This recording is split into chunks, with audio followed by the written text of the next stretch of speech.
জলকে কিচেন থেকে আবার সবাইকে স্বাগত। কেমন আছো সবাই? আজকে আমি গার্লিক বাটার গার্লিক প্রন বানাবো। এটা বড় বড় চিংড়ি মাছ আছে। এটা আধা কিলোকে পরিষ্কার করে নিয়ে এই মাছটা। আর যেহেতু গার্লিক সেহেতু একটু বেশি গার্লিক আমি কুচি করে নিয়েছি। আর এখানে তোমার গিয়ে কাঁচা লঙ্কা, অল্প একটু ক্যাপসিকাম কুচিয়ে নিয়েছি। আর এটা তো ধনেপাতা। কেমন তো যেহেতু গার্লিক সেহেতু ওটাও বেশি দিয়েছি। আর বাটার, এখানে তেল হবে না, পুরো বাটার দিয়েই হবে, যার জন্য এখানে বাটারটা একটু বেশি দেব। তো গ্যাস ধরিয়ে আমি প্যান গরম করে নিয়েছি, নিয়ে এখানে তোমার বাটারটা একটু বেশি দিচ্ছি, কেননা এখানে মোটামুটি আধা কিলো মাছকে পরিষ্কার করার পরে 300 মতন, এখানে 300 একটু বেশিই হবে। তো সেই জন্য এখানে একটু বেশি আমি বাটার দিলাম। বাটারটা গলে যাক। আর এই মাছটার মধ্যে একটু নুন আর হলুদ দিয়ে আমি মিক্স করে রাখছি, অল্প হলুদ, কেননা ওর সঙ্গে তো আবার দিতে হবে। এটা হচ্ছে নুন,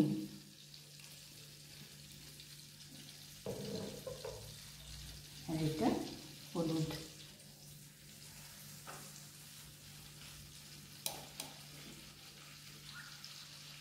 নুন হলুদ মাখিয়ে একটু রাখা।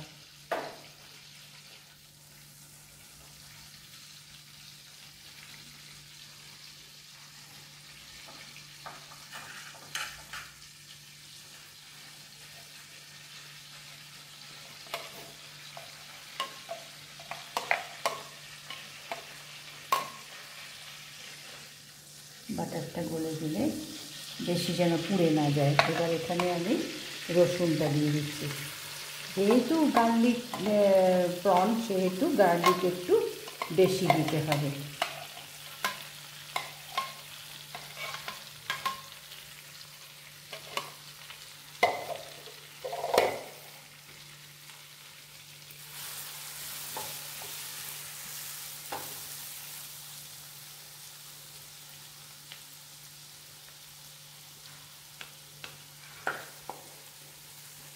এবার এর মধ্যে কাঁচা লঙ্কা কুচি, এটা আমি 2টো কাঁচা লঙ্কা দিয়েছি, শুধু ভালো একটা কাঁচা লঙ্কার গন্ধ হওয়ার জন্য।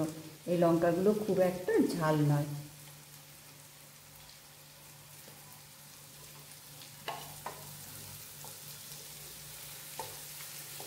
এবার গার্লিকটাকে একটু একটু লাল করে ভেজে নিতে হবে, কাঁচা গন্ধটা যাতে চলে যায়।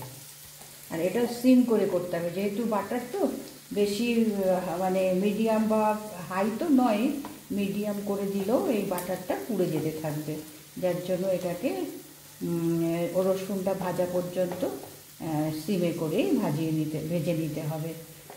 তো এটা এবার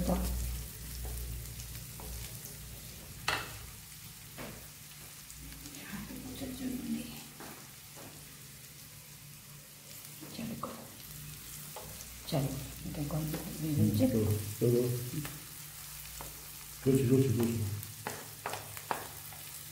এটা ভেজে নিয়েছি। এবার এখানে আর একটু বাটার দেব, যেহেতু বাটার গার্লিক প্রন, সেহেতু এখানে বাটার একটু বেশি দিতে হবে, একসঙ্গে না, কেননা বাটারটা গরমে কিন্তু পুড়ে ওঠে তাড়াতাড়ি।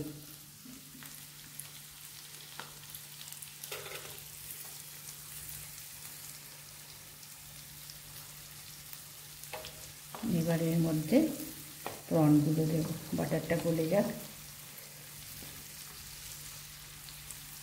এখানে আমি অল্প নুন আর হলুদ দিয়ে আমি এটাকে রেখে দিয়েছিলাম। এবার এগুলো দেব। চিংড়ি মাছগুলো বড় বড় ছিল।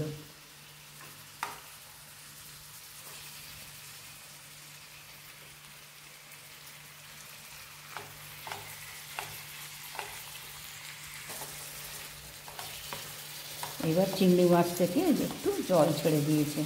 এবার এখানে আমি নুন দেব, একটু নুন মাখিয়ে রেখেছিলাম, সেজন্য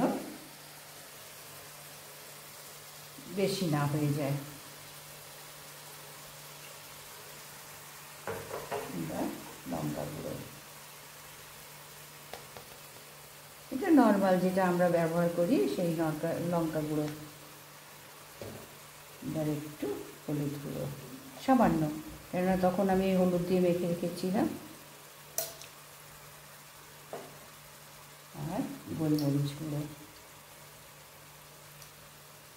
বাটারের সঙ্গে রসুনের সঙ্গে গোলমরিচের গন্ধটা ভীষণ ভালো ওঠে।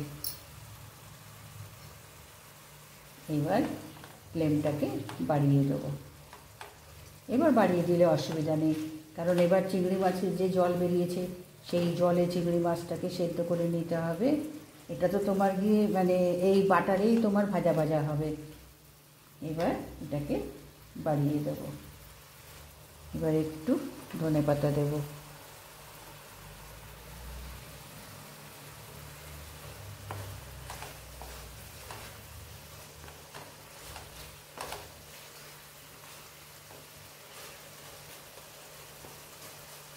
এবার মিনিট 2 এটাকে নাড়িয়ে নিই, উল্টি পাল্টি করে চিংড়ি মাছগুলোকে এভাবে আমি এটাকে ভেজে নিই।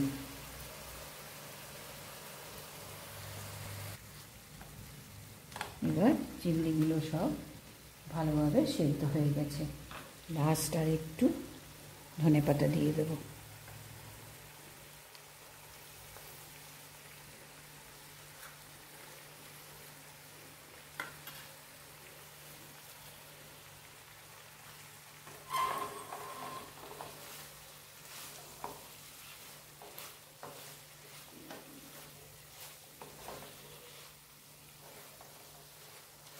এটা কিন্তু ফুল ইয়েতে হবে না, কেননা চিংড়ি মাছ তো নরম জিনিস আর বাটারে হচ্ছে, সেই জন্য মিডিয়াম, আর নয়তো শুরুতে তো তোমার গিয়ে একদম লো করে করতে হবে।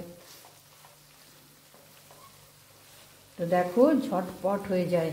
ঘরে চিংড়ি মাছ থাকলে বাটার দিয়ে এরকম খেতে ভীষণ, রসুন আর বাটার একসঙ্গে মিশিয়ে বানালে পরে কেমন ভালো গন্ধ ছাড়ে, সঙ্গে একটু গোলমরিচ, আর কিচ্ছু লাগবে না। তো আজকে দেখো আমি চটপট করলাম, এটা পুরোটা দেখো, লাইক করো একটা, আমার বন্ধু হও, সাবস্ক্রাইবার। আচ্ছা, এবার আমি একে নামিয়ে দেবো।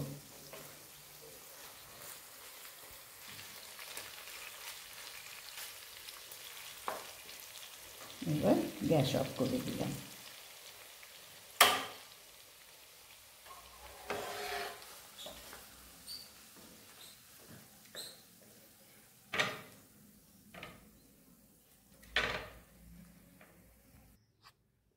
এবার আমি ডিশে তুলে দিয়েছি। দেখলে তো কেমন ঝটপট, তোমার একটু রসুনটা কুচিয়ে নিয়েছি, আর তোমার কাঁচা লঙ্কা, রসুন আর ধনেপাতা, এতে তো আর কিচ্ছু লাগে না। আর চিংড়ি মাছ তোমার এটা বানিয়ে খেয়ে দেখো, খুব ভালো লাগে, গরম ভাতে একেবারে জমে যায়, বা রুটিতেও খারাপ লাগে না, কিন্তু গরম ভাতের সঙ্গে যেন বেশি ভালো লাগে। তো আমি দেখালাম, দেখো নিশ্চয়ই এটাকে দেখে একবার নিশ্চয়ই করবে। চিংড়ি মাছের নানান রকম প্রিপারেশান হয়, চিংড়ি মাছ এমন জিনিস যেভাবে বানাও খেতে খুব সুন্দর হয়। আর গার্লিক বাটারের একটা আলাদাই ফ্লেভার আনে, সঙ্গে তোমার চিংড়ি মাছ। তো আজকে আমি এটা দেখালাম।